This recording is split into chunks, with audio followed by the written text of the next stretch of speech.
Hi எல்லாருக்கும். Group 4 தீயா படிச்சுட்ருப்பீங்கன்னு நினைக்கிறேன்.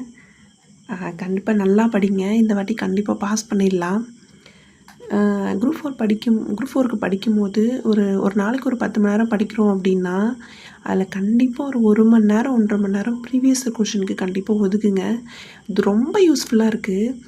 நீங்கள் இப்போ இந்த ஒரு 2 நாளைக்கு ஒரு வருஷத்தோட கொஷின் பேப்பர் எடுத்து படிக்கிறீங்க அப்படின்னா, அதுக்கப்புறம் ஒரு 2 நாள் கழிச்சு அடுத்த வருஷத்தோட கொஷின் பேப்பர் எடுத்து படிக்கிறீங்கன்னா, உங்களுக்கே அந்த டிஃப்ரென்ஸ் தெரியும். நிறைய கொஷின் நம்மளுக்கு கிடைக்கும் அதில் கொடுத்துருக்க ஆன்சரை வச்சு நம்ம நிறைய கொஷின் ஃப்ரேம் பண்ணலாம்.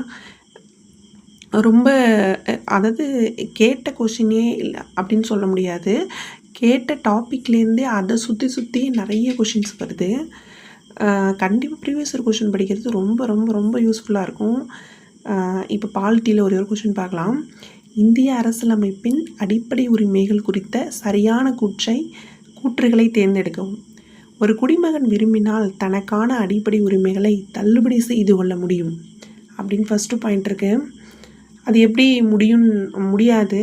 ஒரு குடிமகன் விரும்பினால் தனக்கான அடிப்படை உரிமைகளை தள்ளுபடி தனக்குத்தானே தள்ளுபடி செஞ்சுக்க முடியாது. உச்சநீதிமன்றம் நினைத்தால் அடிப்படை உரிமைகளை இடைநிறுத்தம் செய்ய முடியும். உச்சநீதிமன்றம் எப்படி இடைநிறுத்தம் செய்ய முடியும்? அவங்க தான் அடிப்படை உரிமைகளின் பாதுகாவலன்னு கூட சொல்கிறாங்கல்ல. அதனால் அந்த கூற்று வராது. ஒரு குடிமகன் தனக்கான அடிப்படை உரிமைகளை தள்ளுபடி செய்து கொள்ள முடியாது. அது கண்டிப்பாக அது கரெக்டு. நீதி புனராய்வின் அடித்தளமே அடிப்படை உரிமைகள். அந்த 2வது கொஷின் பாருங்கள், 2வது பாயிண்ட் பாருங்களேன்.